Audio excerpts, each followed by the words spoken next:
The throne hall of the Selenar Empire was engineered with one purpose: to make every visitor, ally, enemy, or trembling human officer feel like a single flicker of light beneath a galaxy-sized crown. Captain Daniel Reeve felt that truth in his bones the moment he stepped inside. The ceiling arched so impossibly high that the illumination diffused into soft, star-like glimmers before reaching the apex. Sculpted pillars spiraled upward like living crystal, shifting with bioluminescent veins in slow, hypnotic rhythm.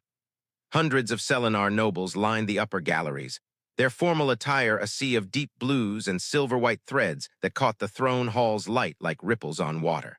In all that overwhelming beauty, Daniel saw only one thing: Queen Ashira. Even seated on the elevated throne, she commanded the space with a poise that defied biology. Her markings, thin, luminous trails tracing her arms, neck, and temples, shifted in serene, deliberate patterns meant to project calm authority. Her garments flowed like molten sapphire. Her eyes, larger than human, held a depth that made Daniel instinctively straighten his posture. He had spent 3 sleepless weeks trying not to think about her, and failing miserably. The crisis that had brought him here, the mining disaster, the screams over comms, the collapsing megastructures, felt unreal when he looked at her now, as if the universe had rearranged itself around the moment she entered it. A ceremonial chime echoed. Lady Varys, the archivist, stepped forward with a crystalline staff. "We gather," she announced, "to honor Captain Daniel Reeve of the human stellar fleet, who crossed sovereign borders without clearance to save more than 18,000 Selenar lives." A low murmur passed through the galleries. Everyone already knew the story, but this was ritual. Tradition demanded the retelling. Daniel kept his hands clasped behind his back. His uniform felt too tight, his collar suffocating. He had rehearsed every motion: the bowing angle, step count, breathing patterns, acceptable facial expressions. Human diplomats had drilled him until he thought he'd go insane. A single misstep could fracture an alliance. Yet none of that mattered when Queen Ashira rose from her throne. Movement designed to be slow, purposeful, regal, mesmerizing. Her presence washed over the room like a gravitational field. Daniel had seen her in crisis mode, hair tied back, markings flickering with stress, voice hoarse from hours of directing evacuations. But this was different. This was the sovereign of an empire. Still, he glimpsed something beneath the formality. Something human, no, something personal in the slight tension around her eyes as she approached. "Captain Reeve," she addressed him in Selenar, her voice translated through tiny comm beads near his ear. "Your actions defied protocol, yet preserved life. You placed compassion above diplomacy, initiative above fear." Her gaze locked with his. He felt it in his spine. "The Empire acknowledges this service," she continued. "And as our tradition demands, we offer the ancient right owed to one who saves a multitude of our people." Daniel's stomach dropped. Here it comes. The one tradition everyone had warned him about. "By the law of life preserved," Ashira said, "you may request union with any unmarried Selenar woman, and the Empire shall honor your choice." Every noble leaned forward. The human delegation stiffened. Daniel's pulse hammered. He had spent 3 days preparing the proper response. He would bow, decline, smile gently, maintain the fragile equilibrium of 2 governments. But then Queen Ashira's gaze shifted, just slightly, barely perceptible, yet enough that he felt the impact of it. Her markings dimmed, then glowed with a quiet flicker he had seen only once before. In the vacuum shelter, disaster alarms blaring when she had comforted a terrified Selenar child and whispered, "You're safe now. I'm here." He had not forgotten that moment. He had not forgotten her. And suddenly the rehearsed response felt like the worst kind of lie. Daniel exhaled, slow, steady, a decision crystallizing inside him. He stepped forward. He bowed. "And he broke the universe. Then I choose you." The floor might as well have vanished. Silence crashed through the hall, not the polite ceremonial stillness of a court. No, this was the stunned, breathless vacuum of catastrophe. Even the floating illumination spheres flickered as if unsure how to react. Ashira froze. Her markings flared in chaotic bands of violet and gold, shock, alarm, emotional overload. Her ears twitched sharply. Her lips parted, but no words came. Lady Varys almost dropped her ceremonial staff. The ministers whispered in frantic disbelief. Human diplomats blanched. Selenar nobles stared as if witnessing a solar eclipse. Daniel felt all of it, but he didn't retract his words. Ashira finally inhaled a single, trembling breath. "Clear the hall," she commanded. Immediately, her voice didn't rise, but it didn't have to. The entire chamber scattered in terrified silence. When the last footsteps faded, she stepped down from the throne platform. Closer, closer, each step a blow to protocol, her markings pulsed with emotion he couldn't read. She stopped one breath away. Her eyes searched his face with a rawness no queen should ever reveal. "Captain Reeve," she said softly, "do you understand what you just did?" He swallowed. "I do." Her gaze flickered like a star collapsing under its own gravity. "Then," she whispered, "the private gardens behind the throne hall were the one place in the Selenar capital where silence felt intentional rather than ceremonial. The paths wound between tall, silver-veined trees whose leaves shimmered like faint starlight. Pools of bioluminescent water pulsed with gentle rhythms, mirroring the slow heartbeat of the palace itself. It was meant to be a sanctuary where only the queen and a select few ever walked. Daniel felt wildly out of place the moment he stepped inside. Two palace guards escorted him under arching crystal branches until Queen Ashira raised her hand. The guards halted immediately, bowed, and withdrew to a distance far enough to be respectful, yet close enough to intervene if Daniel so much as breathed incorrectly. But Ashira wasn't looking at the guards. She was staring at him. Not with royal authority, not with restrained diplomacy, but with something he'd never seen from her before, raw, disoriented emotion. "Here," she said, her voice low, controlled, but trembling at the edges, "we may speak without the burden of the throne watching." She turned and began walking deeper into the garden. Daniel followed, aware of every sound his boots made on the smooth stone path. The trees around them resonated faintly, reacting to her presence more than the moonlight. Selenar Flora recognized their queen, or perhaps responded to the tension radiating off her in waves. When they reached a quiet alcove beside a fountain whose water ran in thin, musical streams, Ashira finally stopped. She faced him, hands clasped before her, markings flickering with too many colors to interpret. "Explain yourself," she said again. But this time it wasn't the queen demanding an answer. It was the woman beneath the crown. Daniel exhaled slowly. He felt like he was about to step into a vacuum chamber. "I wasn't confused, Your Majesty," he began. "I didn't misunderstand the tradition." A sharp, incredulous sound escaped her, a half-laugh, half-disbelieving breath. "Do you comprehend," she said, each word trembling with pent-up emotion, "that you invoked a union right in front of my entire court, in front of human diplomats, before 12 worlds' representatives?" Her ear fins flicked upward in agitation. "The implication alone could fracture alliances." "I know." Her expression hardened, her markings flared. "Then why? Why say it? Why me? Why that?" He looked at her, not at her crown, not at the guards watching from afar, not at the ceremonial weight she carried. Just her. "Because," Daniel said softly, "when you offered the choice, I realized the right action wasn't the political one. It was the true one." Ashira's eyes widened, just slightly. The fountain's crystalline waterline reflected the shifting colors of her markings as they spiraled into confused patterns. "You dared," she whispered, more to herself than to him. "You truly dared." Daniel stepped closer, just enough that she could stop him if she wished. She didn't. "You asked me to choose anyone," he said. "And the truth is, I haven't been able to think about anyone else since the moment I met you during the evacuation." She looked away sharply, as if the words physically struck her. "Do not," she said quietly, confuse gratitude with affection. "I'm not." He waited a beat. "I saw how you carried the weight of thousands, how you didn't sleep for 2 days, how you maintained command even when your voice kept breaking. I saw your intelligence, your humor, your compassion. I saw you." Her breath hitched, barely audible but unmistakable. "Daniel," she rarely used first names. Hearing it now sent something fragile cracking in her tone. "No one sees me. They see the throne, the crown, the power, but not me." "I do." Her markings, normally precise, elegant, regal, fell into disordered patterns of soft gold and stunned blue. Her fingers twitched as if she wanted to reach for something but forced herself not to. "You cannot choose me," she said finally. "A queen is not an option for such a request. You know that. I know what protocol says. And yet you defied it. Because the truth mattered more." She stared at him for a long, shattering moment. The wind stirred the silver leaves behind her, carrying the faint scent of bioluminescent blossoms. "You have no idea," she said softly, "what you forced me to confront. Then help me understand." Ashira's gaze dropped to the ground. When she lifted it again, there was something vulnerable, almost frightened, beneath the ruler's mask.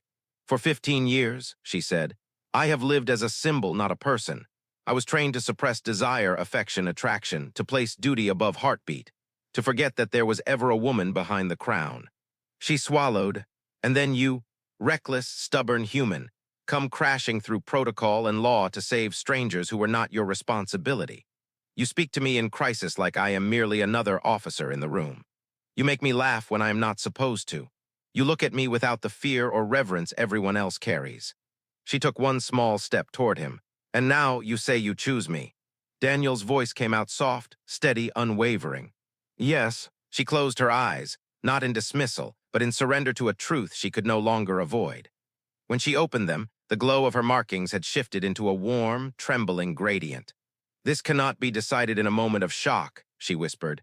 Not by me, not by you. The consequences are far-reaching, the political cost unimaginable. Her voice wavered. But I cannot dismiss your words as if they meant nothing. He nodded. I'm not asking for an answer now. Ashira breathed out slowly, an exhale that sounded like a lifetime of restraint cracking. I need time, she said.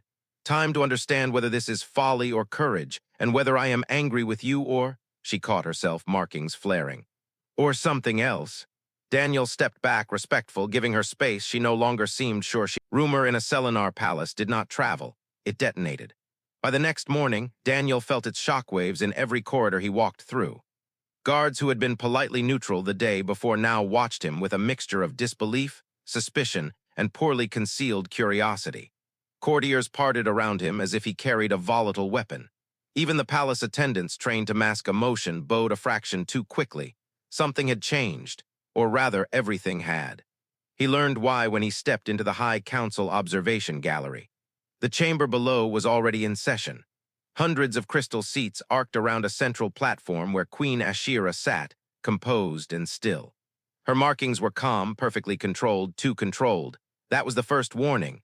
The second was the man standing to address her. Lord Kethar, highborn, traditionalist, dangerous. Daniel didn't need a translation implant to understand the tone. It carried the cutting sharpness of a blade being drawn. Your Majesty, Kethar declared. Recent events compel this council to question whether your judgment remains unclouded. Daniel stiffened. Ashira didn't respond. She simply inclined her head, giving him permission to continue, her face a mask of neutrality. Kethar took this as invitation to escalate. It has come to our attention, he said, voice rising, that the human officer Captain Daniel Reeve, an outsider, a non-Selenar, and a man who violated our borders, was granted unprecedented proximity to your Majesty following the recent crisis. Every noble shifted. A wave of whispers broke across the chamber. Daniel's jaw tightened. He could do nothing but watch. Kethar pressed on. Not only did Captain Reeves speak out of turn, invoke an ancient Union rite during ceremony, and embarrass the dignity of the throne, but he remains in the palace, rather than being disciplined or removed. Ashira's hands remained folded, perfectly steady. Too steady. Kethar stepped closer. Your Majesty, we, the Council of the Empire, must ask whether a foreign officer's influence has compromised your decision-making. A gasp rippled through the nobles. Daniel felt heat rise in his chest. Rage, shame, helplessness, everything he couldn't show. Across the chamber, Ashira's markings flickered. Not brightly, not visibly enough for most to notice. But Daniel noticed. He always noticed. The faintest tremor in her ear fins, the tightness in her left hand. Stress she was trying, failing to suppress. She was under attack, and they were using him as the weapon. Another counselor rose, emboldened by Kethar's aggression. A human has no place advising the queen, no place influencing her, no place standing beside her throne. A chorus of agreement followed. Remove him from the palace. Exile him. Strip him of presence in court affairs. He is destabilizing the empire. Daniel's pulse hammered with every accusation. Not because they attacked him, he expected that, but because every word drove a blade deeper into Ashira's position. She finally rose from her throne, slowly, deliberately. The chamber fell silent. When she spoke, her voice held the steel of someone who had ruled since youth. Captain Reeve, she said without looking at him, acted with honor when others hesitated. He saved thousands of our citizens when protocol would have let them die. Kethar bowed stiffly. No one disputes the rescue, Majesty. We dispute what followed.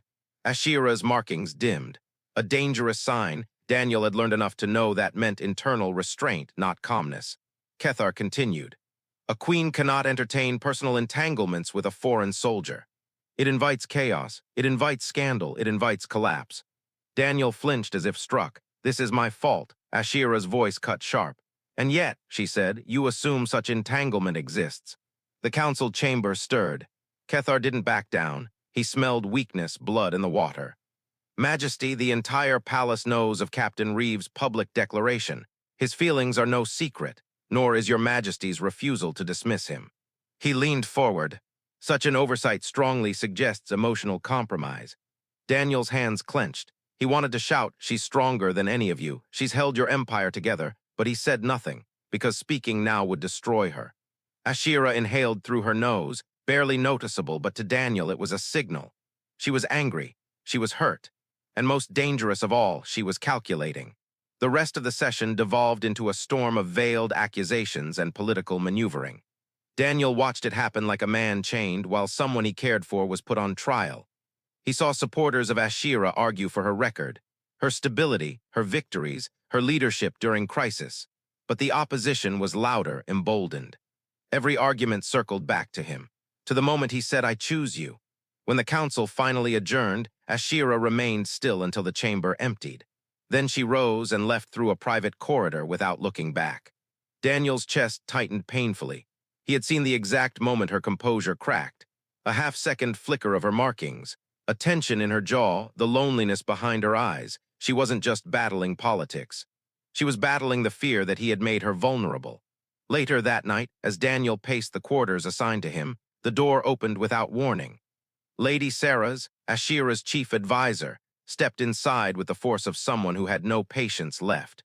Captain Reeve, she said sharply, Her Majesty summons you now. Daniel froze. How is she? He asked. Sarah's expression barely softened, but something in her gaze shifted. She is furious, Sarah said, at the council, at the nobles, at herself, and at me. A long silence. Then, no, Sarah said quietly, not at you. She stepped aside. Come, she wishes to speak privately. Daniel followed her through dim corridors until they emerged into the Queen's study, a private chamber lit by soft, amber star lamps. Ashira stood with her back to them, looking out over the crystalline skyline of the capital. When the door closed, she spoke without turning. They questioned my ability to rule, she said, because of you. Daniel swallowed. I'm sorry. Ashira finally faced him, and he saw it. The exhaustion, the hurt, the metallic glint of anger held too tightly. You, she whispered, are not the problem, they are. She stepped closer, her voice low and steady despite the storm behind it. Daniel, you must understand something. If you leave now, they win. If I dismiss you, they win. If I choose political convenience over truth, then I become exactly the empty symbol they want me to be. She stopped one breath away. You asked the impossible in the next morning, the palace felt colder. Not in temperature, Selenar climate systems were perfectly regulated, but in atmosphere. Even the bioluminescent walls seemed dimmer, shadows pooling where light usually glided. Daniel walked the corridor toward the high council chamber with Lady Sarah's at his side, her expression carved from stone. You understand, she said without looking at him, that today may determine the future of the empire. Daniel nodded, and hers. Sarah's lips tightened. And yours, Captain Reeve, though I suspect that hardly concerns you. He didn't answer because she was right. When the doors opened, a wave of tense energy rolled over him. The hall of the High Council was overflowing. Nobles, strategists, envoys, citizens, all gathered to witness either a political crucifixion or a miracle. Selenar ears tilted toward whispers. Markings flickered in agitation. The entire chamber felt like it was holding its breath. Then the Queen entered, and silence became absolute. Ashira wore her formal regalia today, but Daniel saw through it. Her posture was perfect, but too perfect, held rigid by sheer will. Her markings were calm, but dimmer than usual, restrained as if she were suppressing every volatile emotion she couldn't afford to show. She took her place at the center dais, surrounded by the spiraling architecture of Selenar governance, a throne of authority, expectation, and isolation. Counselor Kethar stood immediately. Your Majesty, he began, voice carrying like fractured ice. We reconvene today to address the matter of your compromised judgment. Daniel's jaw clenched. Ashira remained still. Kethar continued, voice laced with righteous venom. The empire prospers because our rulers remain above personal entanglements. because their hearts are not swayed by foreign influence. Yet as of yesterday, we witnessed a human officer publicly declare personal intentions toward the crown. And more troubling, your majesty has not dismissed him. Whispers erupted. Ashira lifted a hand, silencing them instantly. Kethar, she said, calm as a blade's edge, state your accusation. Kethar bowed sarcastically. Gladly. I accuse that your majesty's judgment is compromised by emotional attachment. That Captain Reeves' presence destabilizes the palace, and that allowing him to remain constitutes a dereliction of sovereign impartiality. Daniel felt a dozen eyes burning into him from the gallery. Kethar pointed toward him. We call for a vote of inquiry into the Queen's fitness to rule. The chamber gasped. That was it, the political death sentence. Ashira stood, no panic, no hesitation. The record will show, she said, voice clear as crystal, that during the mining crisis, Captain Reeve acted when others faltered. He saved Selenar citizens when inaction would have cost lives. Kethar cut in. We acknowledge his service, but what came after? Ashira raised her hand again. He fell silent. Her gaze swept the chamber, cool, assessing, quietly furious. You speak of emotional compromise, she said. Yet what you fear is not that I feel, but that I do not feel as you wish me to. Murmurs rippled. You fear that a queen may have a heart, that she may be seen as a person, not an ornament of state, that she cannot be controlled through isolation. Her markings brightened slightly, controlled fire beneath ice. What you call compromise, she said softly, I call honesty. Kethar seized on that instantly. So you admit personal involvement with him. Daniel's breath hitched. The entire audience leaned in. Ashira didn't flinch. I admit, she said, that Captain Reeves spoke with honesty, that he looked at me and saw something beyond a throne. And I admit that I did not dismiss him for it. Thunder cracked silently in the chamber. Kethar pressed harder. Majesty, this proves emotional bias. Ashira stepped forward. It proves that I am not an automaton molded by your expectations. It proves that I govern with intellect and heart, both of which have long served the Empire well. Her voice deepened, resonating through the hall. I challenge this council. Present one failure in my rule caused by personal bias.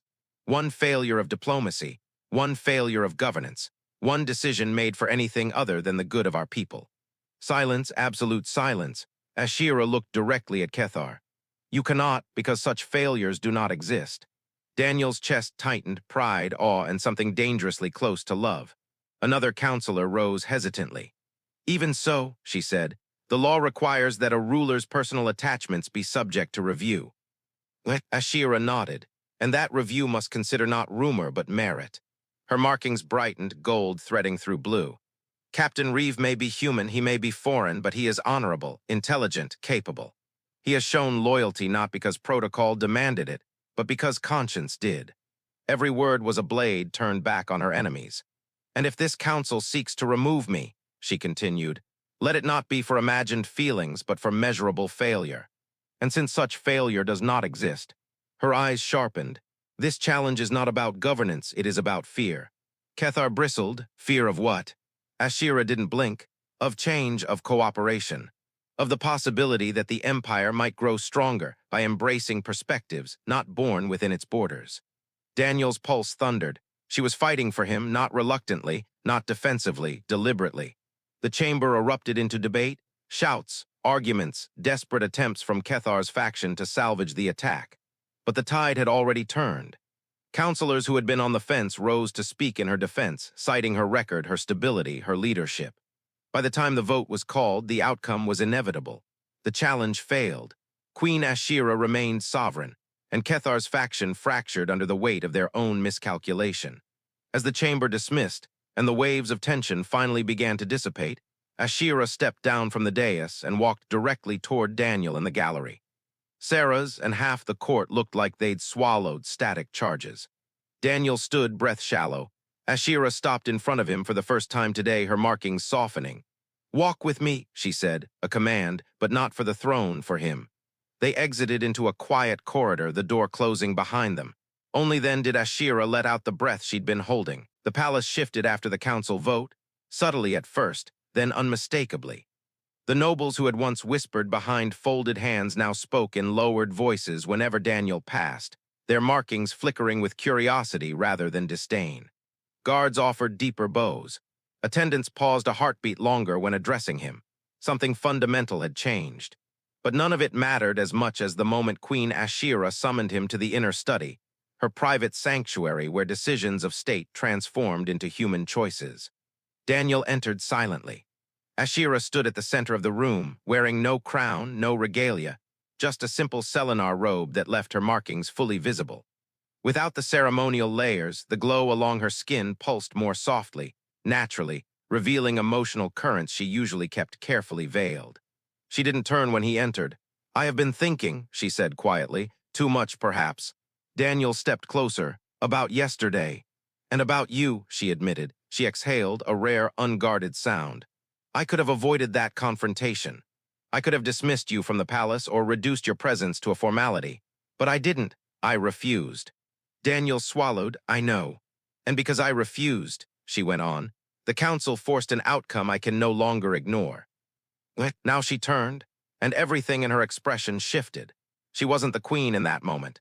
She was Ashira, the woman beneath the history, beneath the fear, beneath the impossible expectations of a throne that demanded she be less than human to rule.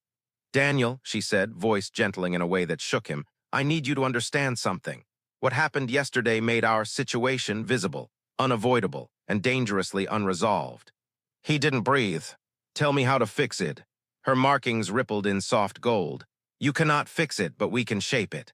She stepped closer, so close he could feel the faint warmth radiating from her skin. "There is a path," she said. "One that does not require abandoning what we feel, but it will not be simple." Daniel's heart stumbled. What path? At that moment, Lady Sarah's entered. Quiet, steady, her expression carrying the weight of 1,000 political calculations. She bowed, "Your Majesty, the preparations are complete." Ashira nodded once, then faced Daniel with solemn eyes. "Sarah's has devised an option," she said, "a bridge between law and reality." Sarah's folded her hands. "Captain Reeve," she said, "Selenar custom dictates that anyone wishing to stand beside the crown must understand Selenar law, culture, governance, jurisprudence, and diplomatic custom." Daniel frowned. "I'm not trying to stand beside the crown." Ashira's gaze said otherwise. Sarah's continued, ignoring him gently. "Most of our nobles begin this education at childhood. It takes decades. But given the extraordinary nature of this situation, I propose a condensed training cycle." Daniel's breath caught. "A training cycle." "A year," Sarah said. 12 months of intensive instruction, linguistic immersion, constitutional study, cultural protocol, historical analysis, court navigation. It will be grueling, demanding. It will challenge every assumption you carry." Daniel's mind reeled. "I'm military," he said, "not a politician. Not a noble. I don't belong here." Ashira stepped forward, her voice softer than the glow of her markings. "You belong here if I say you do." Every thought in his head vanished. Ashira held his gaze. "This training would not promise anything," she said. "Not a union, not a title, not a role. But it would give us the right to consider what we cannot presently admit. It creates a future where the council cannot challenge you or me using law as a weapon." Daniel swallowed hard. "And if I succeed?" Her markings brightened, warm gold diffusing into hopeful amber. "Then," she whispered, "our choices become our own." Silence settled between them, deep and electric. Daniel could feel the weight of everything this meant, not just for him, but for her. A queen who had spent 15 years denying herself the possibility of wanting anything. He nodded slowly, steadying himself. "Tell me what I need to learn." Sarah's released a breath she had been holding. Ashira's eyes softened with something he had only glimpsed before. "Then the training begins immediately," Sarah said. "You'll have instructors from dawn until moonrise. Governance, diplomacy, linguistics. There will be examinations at every cycle." Daniel grinned faintly. "I'm military, I can handle intense schedules." Ashira gave him a look of quiet amusement. "Daniel, you have never experienced Selenar instruction." He opened his mouth to respond, but a new voice answered from behind him.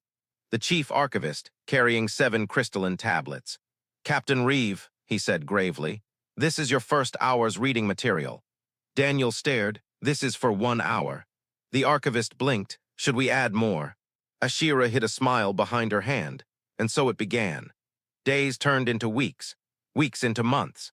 Daniel's world became an endless cycle of language drills, constitutional studies, philosophical treatises, political simulations, and cultural exams. Selenar education made human military training look like a vacation. But he endured it, pushed harder, learned faster, adapted relentlessly. Because Ashira met with him each night.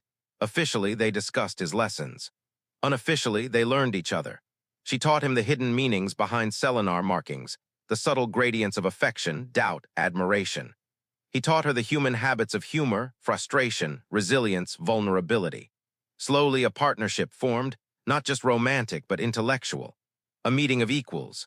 One night after a grueling constitutional exam, Daniel collapsed into a chair in her private study. Ashira sat beside him, closer than protocol allowed, her markings glowing softly. "Are you well?" she asked. He gave her a tired smile. "Depends. How much Selenar law do I have to memorize tomorrow?" She tilted her head. "Approximately 7,000 pages." He groaned, she laughed, and for a moment, the final examination chamber was nothing like the ornate halls Daniel had trained in for 12 months. It was quiet, circular, its walls smooth and unadorned. No banners, no symbols. Just a single crystalline console at the center where the council waited, expressionless, inscrutable. Daniel stood alone under the pale, luminescent lights, his pulse hammered. Every lesson, every sleepless night, every conversation with Ashira had led to this moment. 1 year ago, he had been just a human officer drifting between duties. Now he was standing on the fault line between two worlds. Lady Sarah's began the evaluation, her voice cool and measured. "You will answer questions on Selenar law, political philosophy, cultural praxis, historical precedent, constitutional interpretation, diplomatic protocols, and high court ethics." Daniel nodded. "I'm ready." Hours blurred. He argued case law in fluent Selenar, interpreted coded political texts, defended multi-layered governance philosophies, translated obscure ceremonial dialects, navigated impossible ethical hypotheticals. His voice never shook until the final question. It came from a counselor who had said little during the entire examination. "Captain Reeve," she asked, "after all your studies, after a year living among us, tell us, what does it mean to stand beside the Selenar throne?" Her tone was neutral, but everyone knew what she was truly asking. Daniel answered slowly, carefully, each word shaped by months of learning and 1 year of growing closer to a woman he was never meant to know. "To stand beside the throne," he said, "is not to stand above your people or below them. It is to be their reflection, their conscience, their reminder that power must remain anchored to something real." The counselor tilted her head. "And what is real, Captain?" Daniel exhaled. "Connection," he said, "perspective, truth. Even when it's inconvenient." A ripple passed through the council. Sarah's expression softened, just barely. Another counselor spoke. "You may wait outside, the council will deliberate." Daniel left the chamber and stepped into a narrow hallway that led to a high window overlooking the Selenar capital. The sky beyond was deep indigo, threaded with luminous transit lines and drifting crystal spires. A place that had once seemed alien now felt strangely like home. He stood alone, breathing in the quiet, feeling the weight of everything pressing down. A soft sound behind him. He turned. Queen Ashira stood there, no crown, no guards, no distance between them. Her markings glowed softly, shifting in a pattern he had learned to recognize after months of practice. Conflict, hope, fear, something deeper than all three. "You finished?" she asked. "Yes," Daniel said. "They're deciding now." Ashira stepped closer, her voice quiet. "And what do you think they'll decide?" Daniel hesitated. "I don't know." She studied him, her eyes so close he could see his reflection in them, small but present. "I watched you today," she said. "Through the observation panel, you spoke with clarity, precision, humility, and conviction." A faint smile touched her lips, more than many Selenar nobles ever manage. Daniel tried to breathe evenly. Ashira wasn't finished. "But this decision, it is not just theirs." Her markings flickered, slow, vulnerable. "It is mine too." Silence settled between them, not heavy, not fearful, full, as if the air itself was holding something delicate and electric waiting for a spark. Ashira took one more step, close enough for Daniel to feel the warmth of her skin. "Tell me, Daniel," she whispered, "if the council approves you, what will you choose? What will we choose?" His breath caught, the question reached deeper than any exam. "Ashira," he murmured, voice unsteady, "I don't know what the right choice is." "Not yet." Her hand lifted, just slightly, as if she meant to touch his face, then hesitated, trembling in the air between them. "I don't either," she whispered. They stood like that, two people suspended between destiny and danger, between personal longing and public consequence. And then, the door behind them slid open. Lady Sarah's appeared, her expression unreadable. "Your Majesty," she said, "Captain Reeve, the council has reached a decision." Daniel's heart slammed. Ashira's markings dimmed, then brightened again, uncertain, conflicted. Sarah stepped aside. The chamber awaited. Ashira looked at Daniel. Daniel looked at her. For a heartbeat,